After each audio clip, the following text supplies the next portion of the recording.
안녕하십니까. R&B 정광용입니다.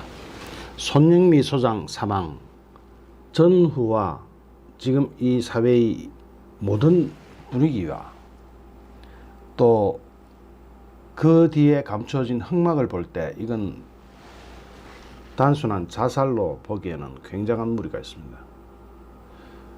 제가 이걸 분석하면서 자료들을 이것저것 다 찾아봤는데 굉장히 미심쩍습니다.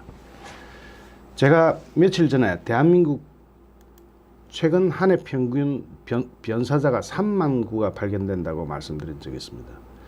그때 진짜로 이게 현실인가 하는 댓글과 함께 출처가 어디냐, 설마, 그런 반응이 많았습니다.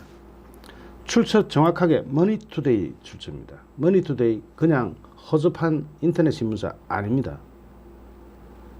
나름대로 역사도 있고 분석기사 잘 씁니다. 그리고 또 경제기사에서는 우리나라에서 몇 번째 갑니다.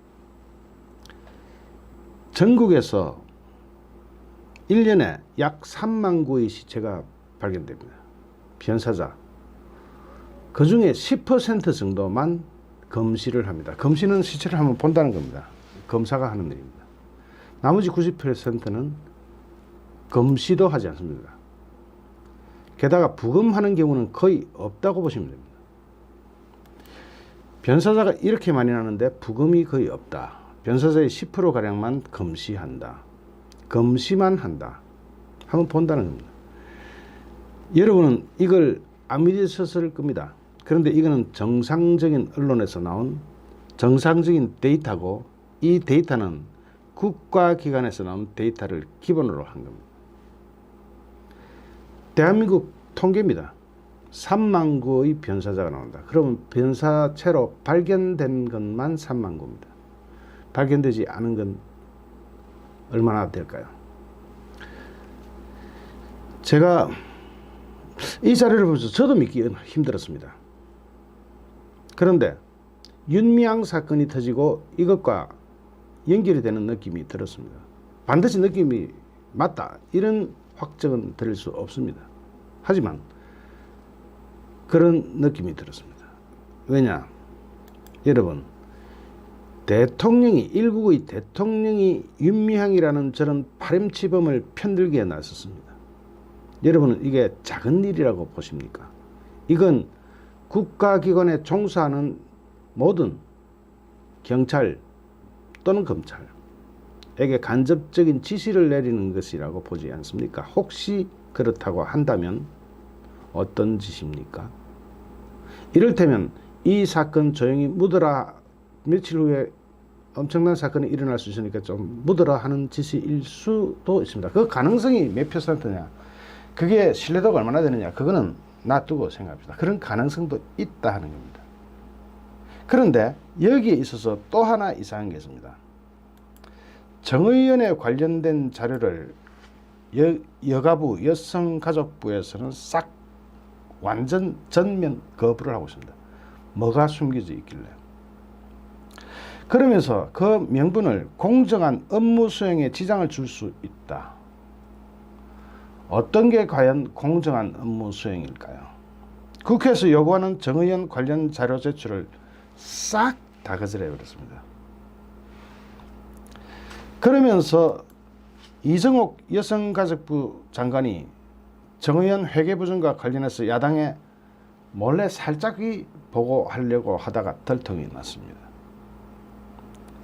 차마 발행이 안 떨어진다면서 예정된 시간에 나타나지 않다가 취재진이 사라진 이후 슬그머니 돌아와서 미래통합당 의원에게 이제 보고하겠다고 요구한 겁니다. 야당은 여가부가 정의연과 관련한 자료 제출을 거부하고 장관은 취재진을 피해 도망다니며 도둑 보고를 하고 있는 그 배경이 굉장히 의심스럽다. 이날 통합당에서는 누구누구가 기다리고 있었냐면은 곽상도, 김병욱, 김은혜, 양금희, 전주혜, 황보성이 의원 등 이분들이 40분간이나 여성가족부 장관을 기다렸으나 나타나지 않다가 다 해산하고 기자들도 다 흩어지고 난 다음에 곽상도 의원실로 싹 들어갑니다. 그래서 이게 말이 안 되는 거거든요. 그러자 곽상도 의원실은 이런 법이 어디가 있느냐, 공식적인 시간에 다시 나타나라 하고 돌려보내버렸습니다. 자,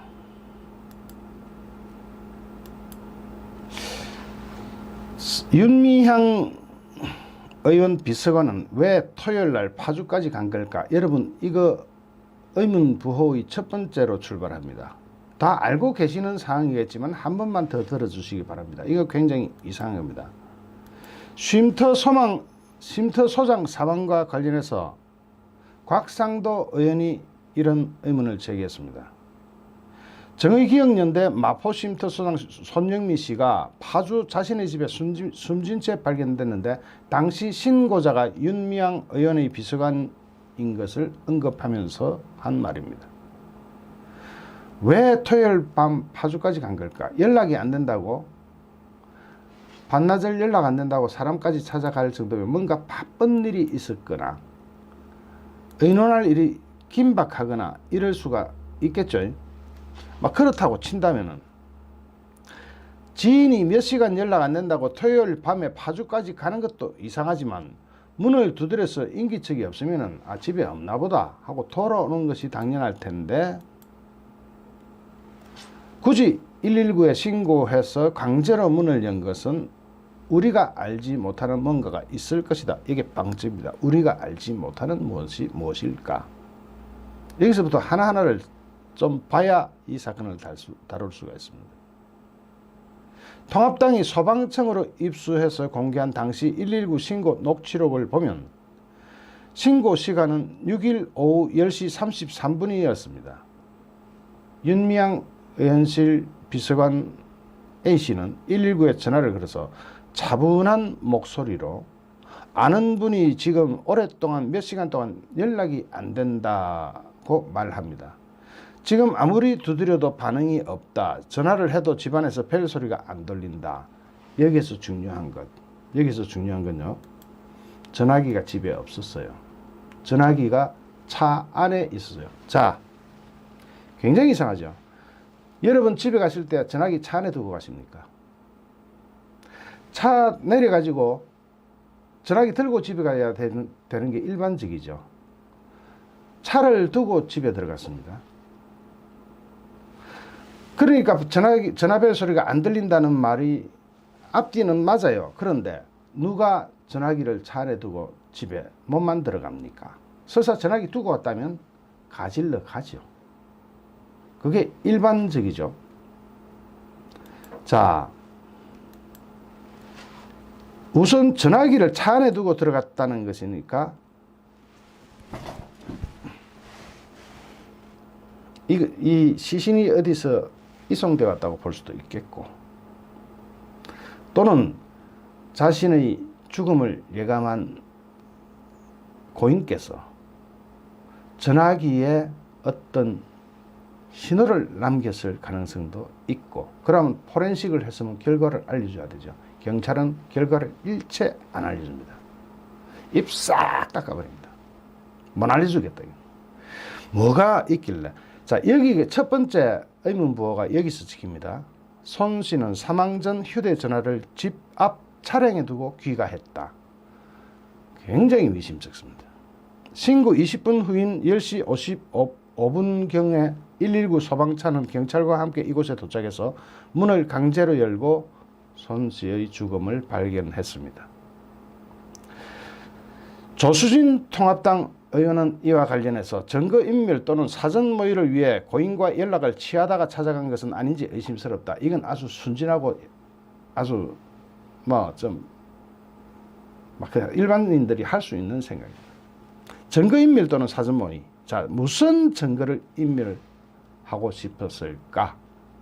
만약에 조수진 의원의 말이 맞다면 증거인멸인데, 증거인멸을 했다면 무슨 증거를 인멸하고 싶었을까가 두 번째. 이거 하나하나 다 짚어봐야 됩니다. 그 다음에 사전 모의를 위해, 이 사전 모의가 있었다면 무슨 사전 모의?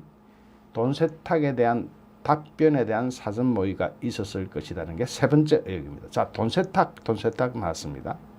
돈 세탁이 어느 정도로 됐느냐, 여러분 졸도할 정도로 됐습니다.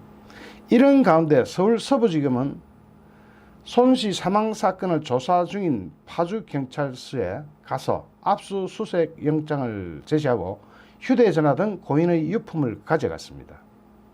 검사 출신인 곽상도 의원은 검찰이 고인의 휴대전화를 가져갔다는 것은 눈여겨봐야 하는 대목이다. 자, 휴대전화가 검찰 손으로 넘어갔습니다. 여기 네 번째. 자, 곽상도 의원은 이어서 쉼터 소장의 사망 납득하기 어렵다라고 이야기합니다. 여기에 대해서 그 납득하기 어려운 점은 여러분도 다 알고 있고 저도 알고 있습니다. 자, 여기서 보면은 어떤 것을 감추고 싶었을까 하는 부분에서 혹시 타살 또는 살인의 유혹을 느끼진 않았을까 하는 부분이 있습니다. 없으면 좋겠지만 그게 있습니다. 자신이 위안부 피해자라고 하는 길원옥 할머니의 손녀, 길원옥 할머니는 92살입니다. 연세가 상당히 많습니다. 손녀라고 밝힌 네티즌 A씨가 지난 7일 손씨 사망 소식을 전한 네이버 기사에 댓글을 남겼습니다.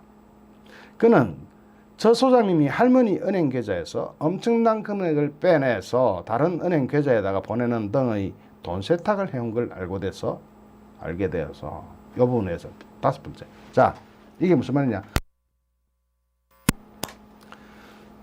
다섯 번째입니다. 자, 이게 무슨 말이냐? 왜 길 할머니의 통장에서 소장이 돈을 마음대로 옮겨가요? 여러분 이게 납득됩니까? 남의 통장에서 소장이 지 마음대로 돈을 옮겨가고 돈 세탁을 하고 이 계좌를 이용해요. 길 원옥 할머니가 그걸 협조해 줬나? 그렇게 생각할 수 있겠죠. 자, 그러면 어느 정도의 금액이 오고 갔을까? 여기서 자, 손녀는 뭐라고 하느냐면은 엄청난 금액을 빼내서 이렇게 얘기합니다. 길원옥 할머니 계좌를 가지고 엄청난 금액을 빼내서, 금액은 아직 구체화되지 않았습니다. 엄청난 금액을 빼내서 다른 은행 계좌에다가 보내는 등의 돈 세탁을 해온 것을 알게 되어서 이겁니다. 엄청난 금액이 길원옥 할머니의 통장 구좌에서 빼가지고 소장이, 자, 그럼 이 소장은 누구 지시를 받았을까? 자기 마음대로 쓸까? 자, 그래서 그걸 알게 돼서 소장에게 그 금액을 쓴 내역을 알려달라. 돈을 가져갔으니까 돈이 어디로 갔나? 그 내역 좀 알려달라 하니까 그랬더니 저런 선택을 했다라고 댓글을 달았습니다. 저런 선택을 한 것이 아닐 겁니다. 제 뇌피셜에 의하면. 자, 뒷배도 없이 그동안 그렇게 돈을 빼던 것은 아닐 테고 하면서 그 뒷배를 적시해버립니다. 댓글에다가. 그 뒷배는 윤미향이겠고, 손 소장 뒤에 뒷배는 윤미향이겠고 라고 그 손녀는 답을 적어 놓습니다.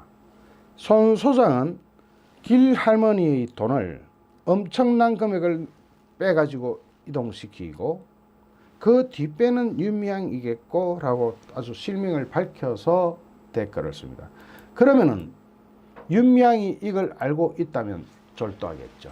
아차, 이 엄청난 금액이 또 나한테 다가오는구나. 위기감을 느낄 수밖에 없겠죠. 거기 만약 손 소장이 윤미향이 시켜서 그랬다 하면 윤미향은 그 당시 그대로 골로 가는 거죠. 그 전에 손 씨의 입을 막아야 되지 않겠습니까? 여러분 같으면 바보가 아니라면 이 사람들은 무슨 짓이든 다 할 수 있는 사람이라고 본다면 손 씨가 입을 열면은 이제 내가 죽네. 그 전에 입을 막아야 되겠다. 설득하다가 안 될 때는 극단의 짓을 할 수가 있고 그 가능성이 있습니다. 아직. 길 할머니의 며느리 조모 씨는 최근 인터뷰에서 해당 댓글을 쓴 A씨가 자신의 딸 길 할머니 손녀임을 확인했다고 조선일보가 보도합니다. 자, 이 정체불명이 되면 안 되니까 이걸 확인을 해요. 며느리가 내 딸 맞다. 길할머니 손녀딸 맞다.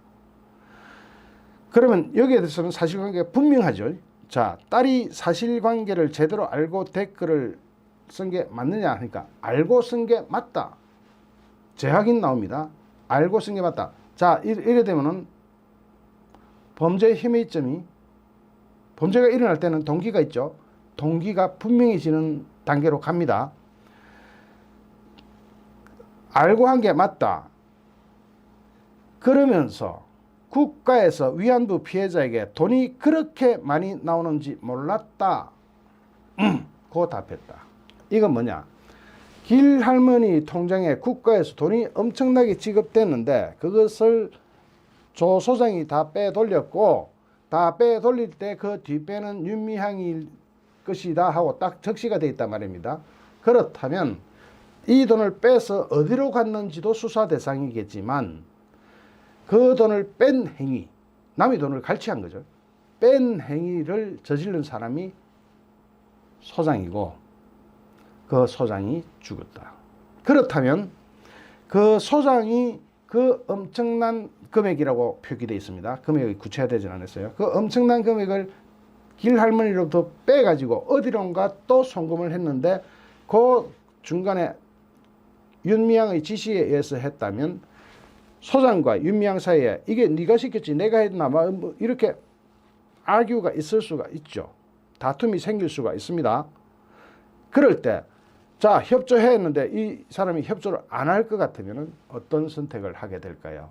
이미 이 사람이 저지른 지금까지 죄를 볼 때 다 사람의 생명도 거둘 수 있을 정도로 아주 지독한 짓을 많이 했지 않습니까? 지금까지 앵벌이를, 그것도 위안부 피해자, 역사의 피해자들을 두고 그 앵벌이 짓을 시키고 엄청난 돈을 걷어서 사리사욕을 채우는데 써왔던 사람이기 때문에 어떤 짓이라도 할 수 있다는 가설이 성립될 수가 있습니다.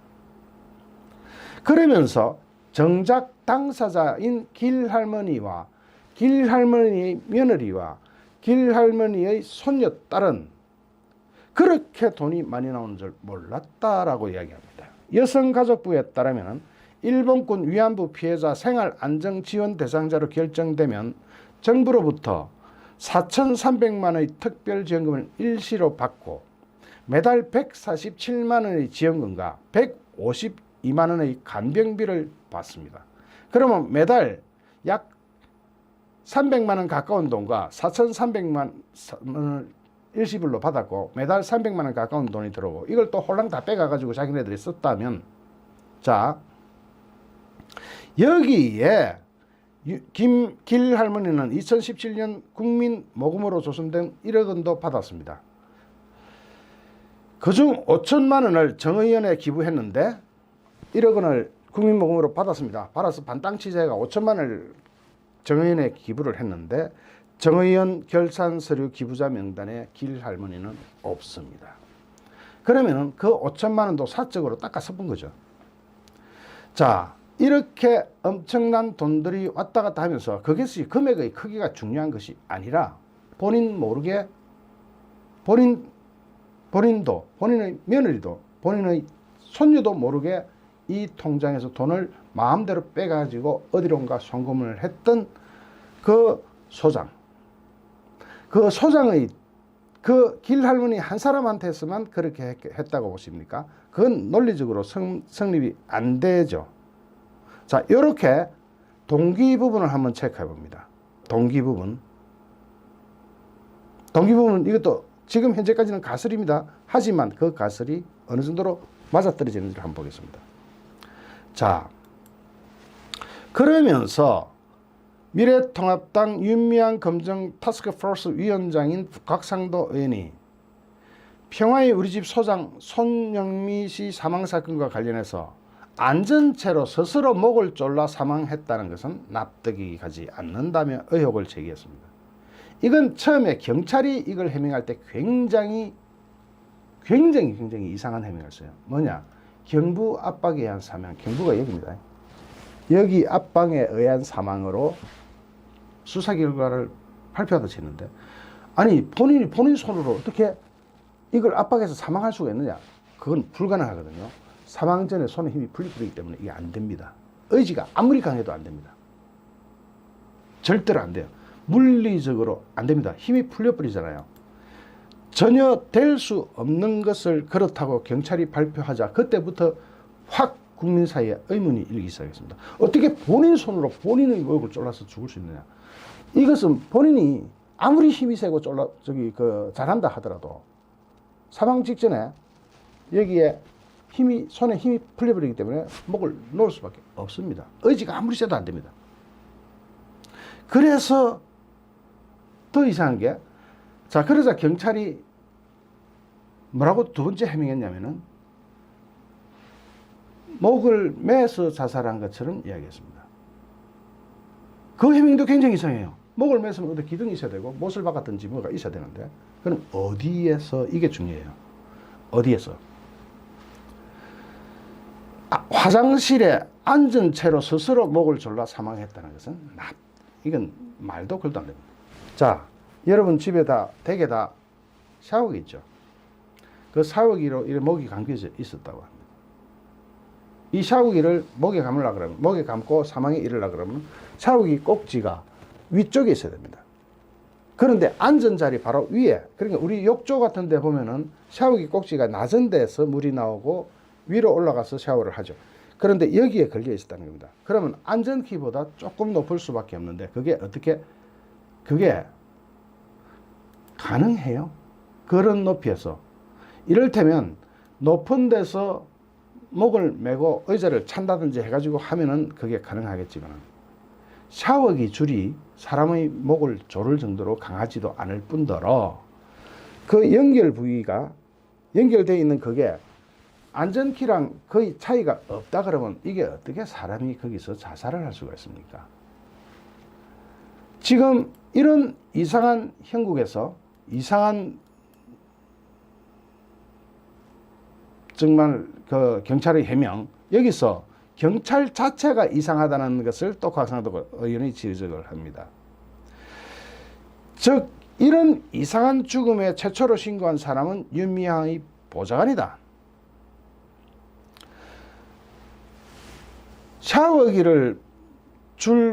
샤워기 줄을 목에 감아서 사망에 이른다. 이것은 검사 출신인 곽상도 의원이 볼 때도 납득이 안 가는 겁니다. 곽상도 의원이 검사 출신입니다. 과거에는 국회에서 기자회견을 열고 저희 의원실이 경기 북부 지방경찰청으로부터 공식 답변 받은 자료에 의하면 고인은 화장실에서 샤워기 줄로 목을 감고 앉은 채로 사망한 것으로 발견됐다고 전했는데, 이어서 고정되어 있지 않은 샤워기 줄로 목을 여러 바퀴 감은 채 그냥 앉은 채로 사망했는데, 특히 벽에 붙어있는 샤워기 첫 부분이 앉아있을 때 머리보다 약간 높았다. 그러면서 양손으로 샤워기 줄을 당기고 있었는지 사망 당시 손 위치에 대해서 물으니 경찰이 답변을 안 합니다. 여러분 이건 또 뭐죠? 자, 그러면은 샤워기 줄을 이렇게 잡고 있었느냐, 어떻게 했었냐 하니까 경찰이 답변을 안 합니다. 경찰이 왜 답변을 안 할까요? 경찰은 이런 거 답변해야 되는데 답변을 안 해요. 사망 당시 손 위치에 물으니 답변을 들을 수 없었다. 경험이나 상식에 비춰볼 때 앉은 상태에서 샤워기 줄을 목에 감아 본인의 의지만으로 사망에 이른다는 것은 받아들이기 힘들다. 이게 말이 안 되는 거죠. 이게 애들 장난치는 것도 아니고 이건 말이 안 되는 겁니다. 그냥 말이 안 돼. 받아들이기 힘든 게 아니라 이게 거짓말입니다. 적어도 제가 볼 때는 그렇습니다. 그러면서 국민들은 높은 데 줄을 메고 의자 같은 데 올라가서 사망한 것인가 아닌가 하고 생각하는데, 앉은 채로 스스로 목을 졸라 사망한다는 것은 납득이 가지 않으니 충분한 해명이 필요하다고 지적합니다. 과거에는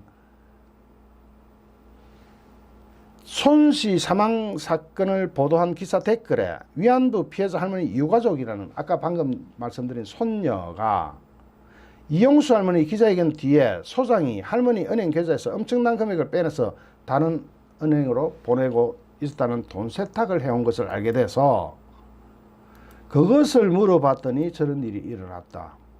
자, 그러면 이렇게 해석이 되네요. 야, 댓글이 올랐는데 큰일 났다. 그러면 제일 먼저 그 댓글을 발견한 사람은 누굴까요? 소장일까요? 아니면 윤미향 의원실일까요? 아무래도 그 댓글을 발견한 사람은 소장 혼자보다는 윤미향 의원실이 더 인구도 많고 발견했을 가능성이 크죠. 소장이 발견했을 경우, 윤미향 의원실이 발견했을 경우. 그러면 두 군데서 어디선가 그 댓글에 대해서 이상함이 발견되면 의논을 했겠죠. 야, 이 큰일 났다.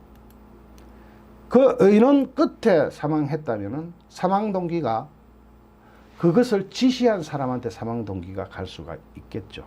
그렇지 않습니까? 야, 이거 지금 네가 독박 써 했는데 독박 못 써 이러면은 극단의 선택을 지시할 수 있겠죠. 그래서 손에 자 먼저 여러분 이상한 점 6번째. 처음에는 경찰이 손에 주저흔이 있었다 그랬는데 손은 아니고 손목이었습니다. 손목과 가슴, 배 이쪽에 주저흔이 있었다는데 그러면은 그건 뭡니까?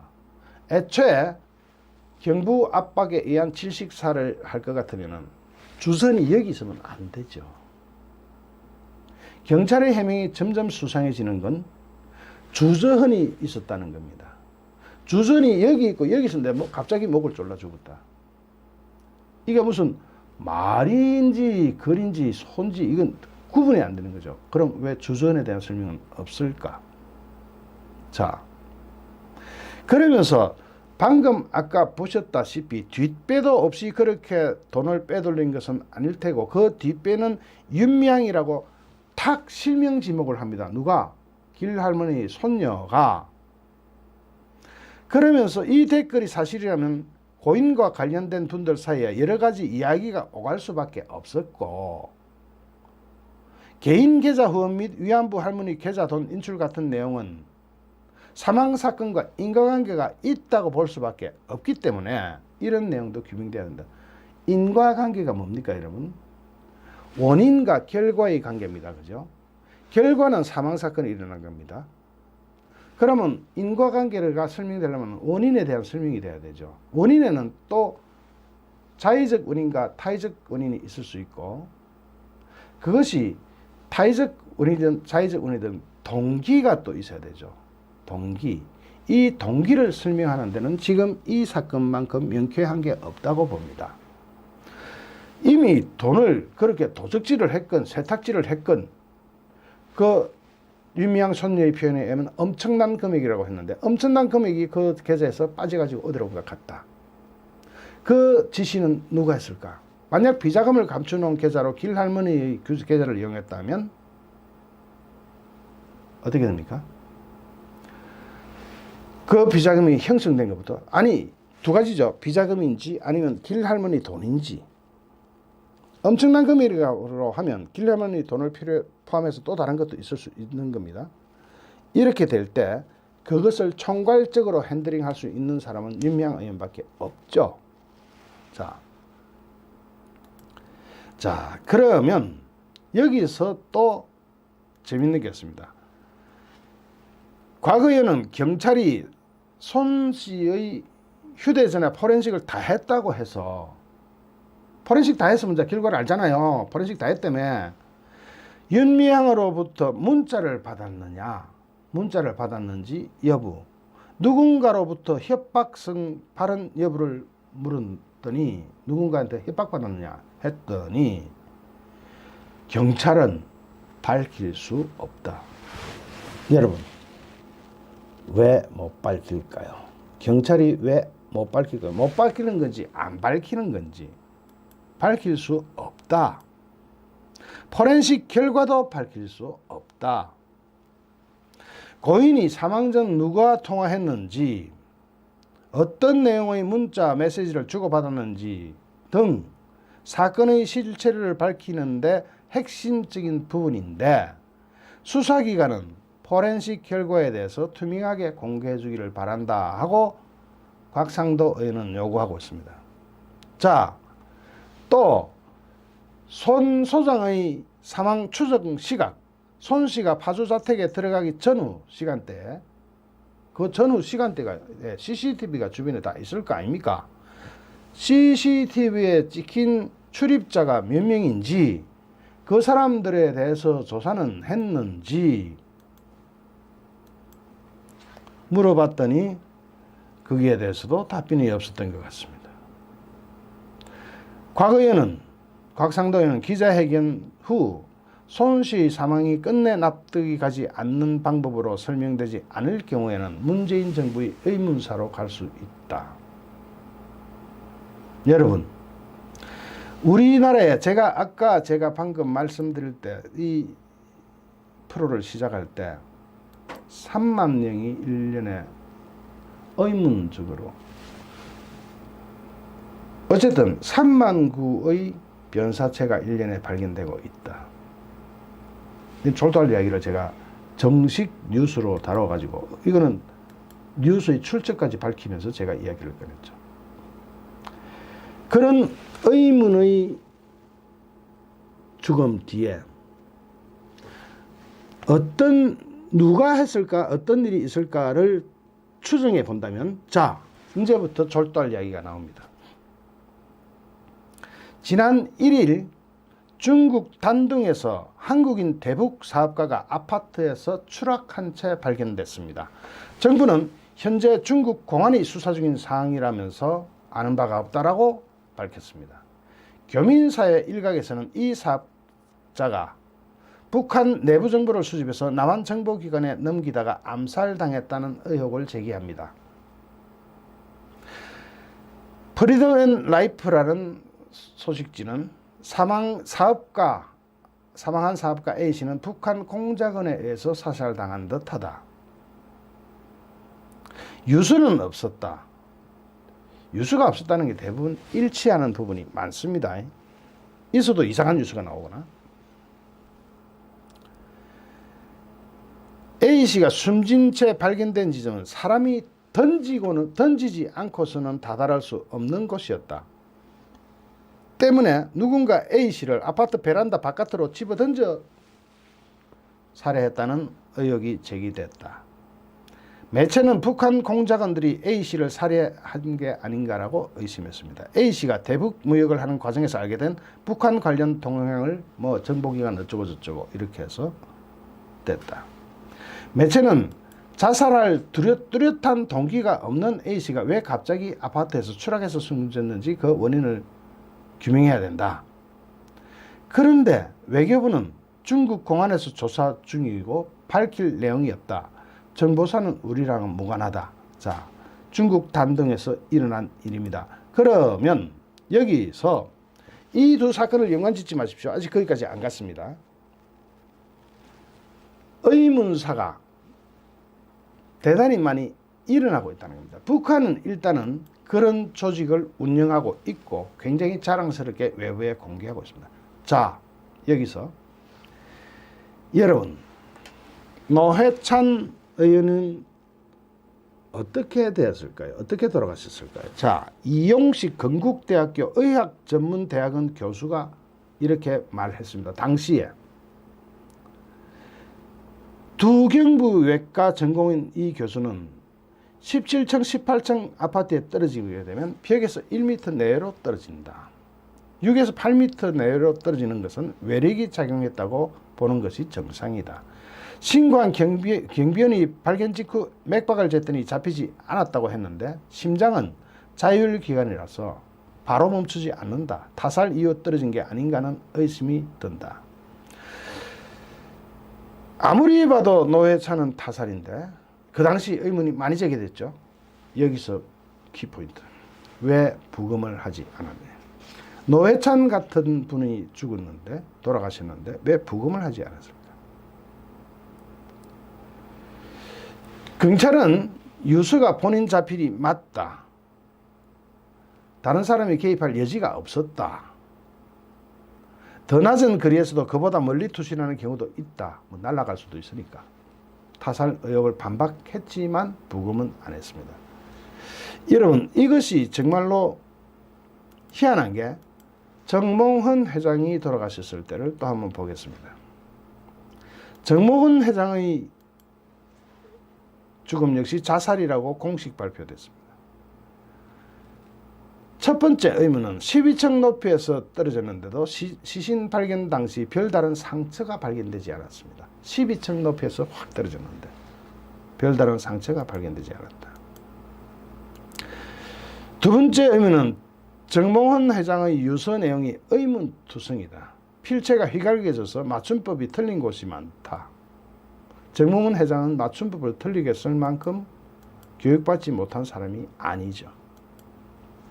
세 번째, 사망 직후 방송사의 태도를 보면은 KBS는 정몽헌 회장이 유언해서 자신의 유해를 금강산에 뿌려달라는 그 말만 앵무새가 되풀이하듯이 계속 그 말만 외웁니다. 결국 금강산 관광만이 가라는 거죠. 네 번째, 정 회장의 사망 시점이 현대그룹이 그 당시 김정일이죠. 김정일에게 공식적으로 상납한 금액은 5억 달러가 밝혀졌는데 5억 달러를 상납했다고 하는데 월간 조선에서는 그 당시 10 내지 15억 달러의 비자금이 현대그룹에서 조성되었는데 그 돈이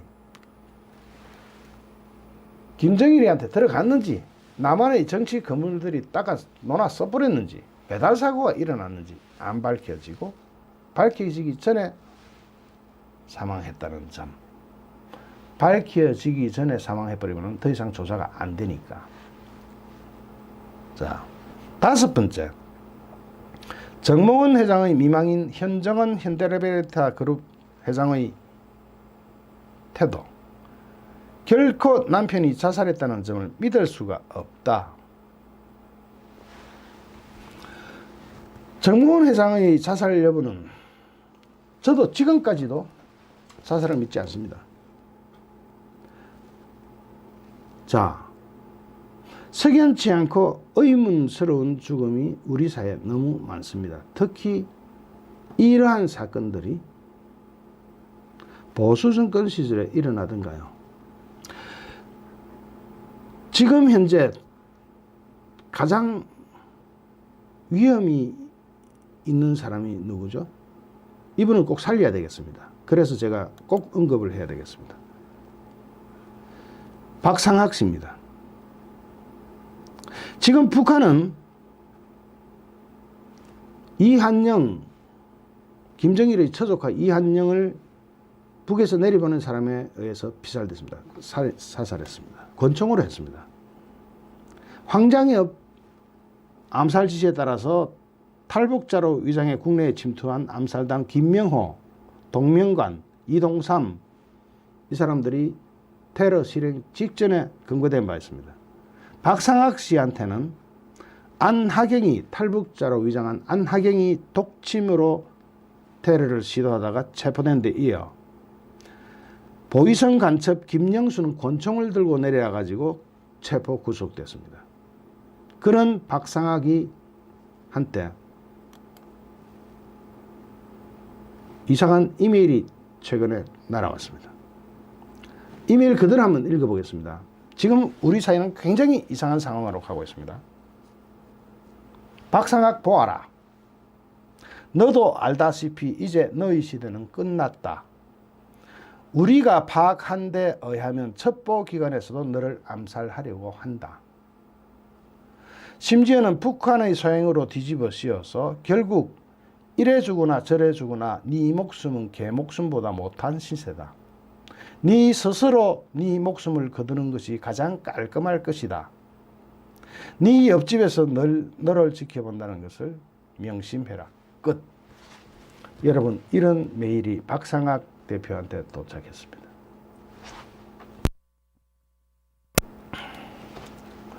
박상학 대표가 이 메일을 받고 이 어떤 심정이었을까요? 여러분은 이런 메일 받으면 기분이 어떻겠습니까? 박상학 대표는 문재인을 향해서 대통령으로서 북한에 항의하라면서 이 메일을 공개했습니다. 박상학 대표에 따르면 지난 7일 게릴라 메일을 이용하는 익명의 인물로부터 박상학 보아라 하는 이 이메일을 받았다고 합니다. 너희 시대는 끝났다. 우리가 파악한 데 의하면 첩보기관에서도 북한의 소행으로 뒤집어 씌워서 너를 암살하려고 한다. 이 첩보기관 어딜까요?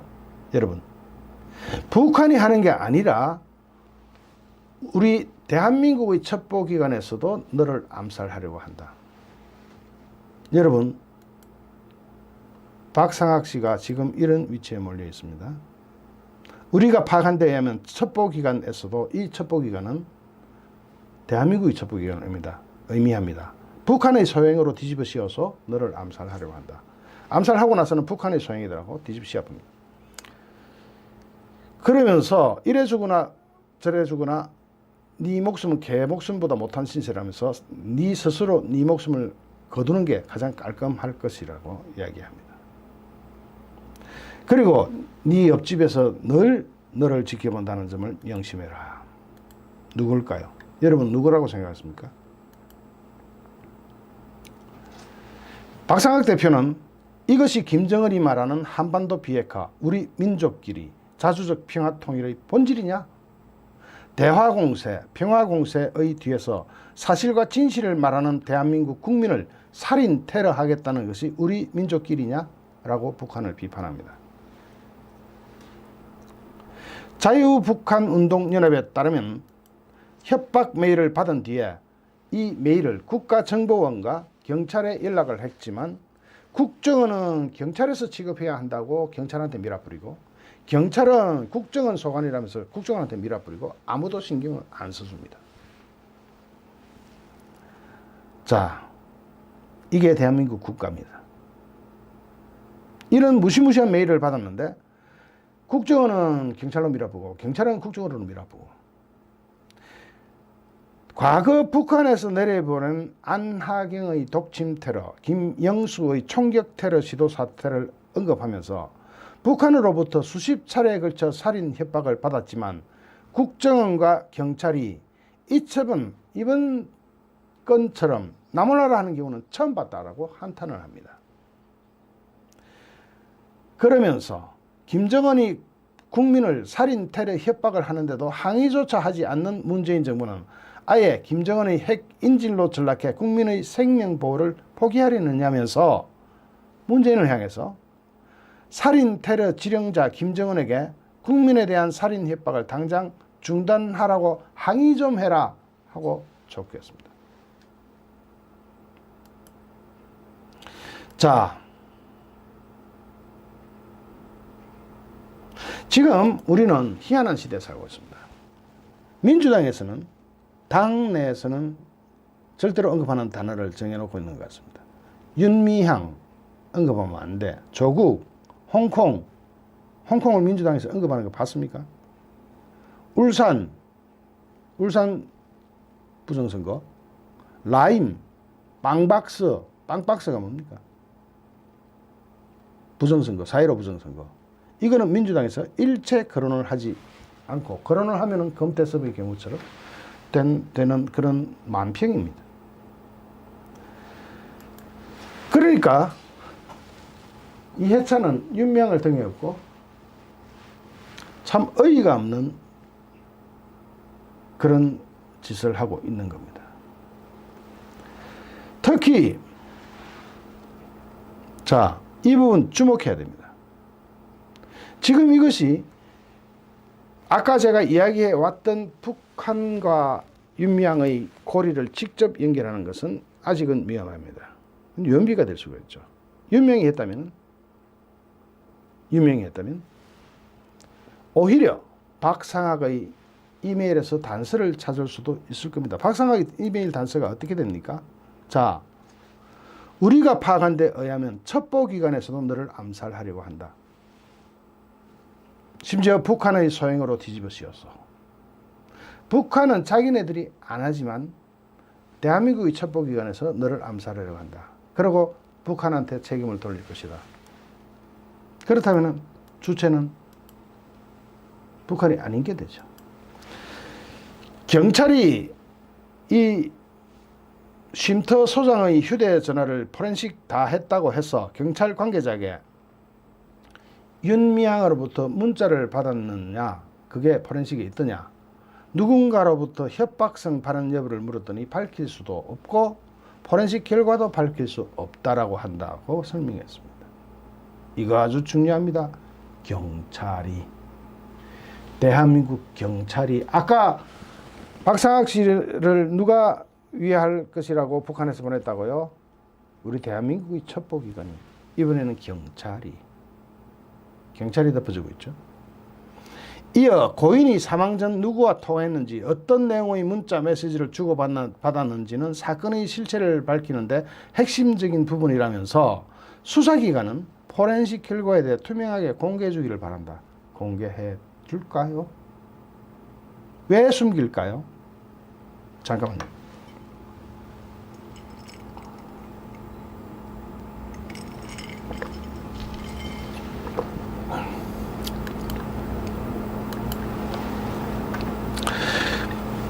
쉼터 소장의 사망 추정 시각, 쉼터 소장이 파주 자택에 들어오기 전후 시간대 폐쇄로 CCTV에 찍힌 출입자가 몇 명인지, 그 사람들에 대해서는 조사를 했는지에 대해서도 분명히 밝혀달라고 했지만 경찰은 또 거부합니다.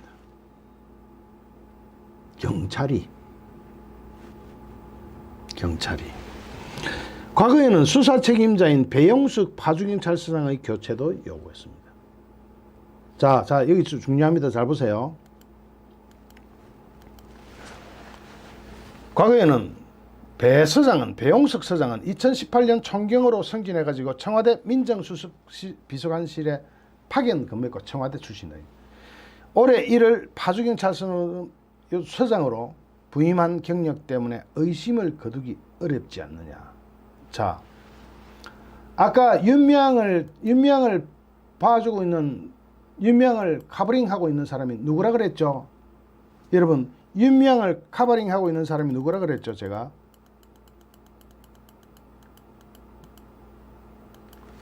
윤미향을 카버링하고 있는 사람이 이 사람 아닙니까?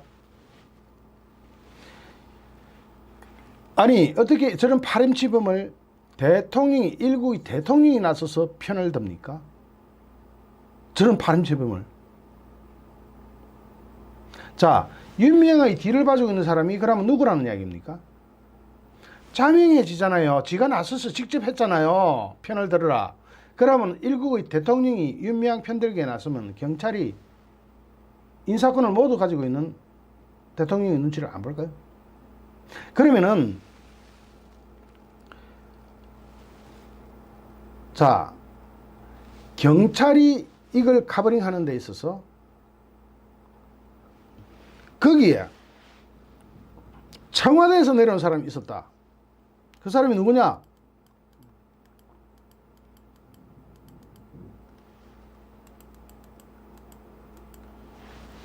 배용석 파주경찰서장. 이 사람은 2018년 총경으로 승진해서 청와대 민정수석 비서관실에서 파견 근무를 했고 올해 1월 파주경찰서장으로 부임했다 하면은 바로 문재인의 오른팔 또는 왼팔이죠. 그죠? 자, 윤미향의 뒷배가 문재인인 것은 문재인 스스로 나와가지고 기자회견을 했기 때문에 딱 다 밝혀진 거고, 이거는 이제 빼도 박도 못하는 것이고 이제 픽스된 증거고. 그러면은 이 문재인의 바로 직속으로 뭐가 있었다? 청와대 민정수석 비서관실에서 파견 근무했던 사람이면 문재인의 바로 직속이에요. 이 사람이 나아가 파주경찰서장을 하고 있다. 여러분, 이게 이제 전모가 대충 왁구가 짜집니까?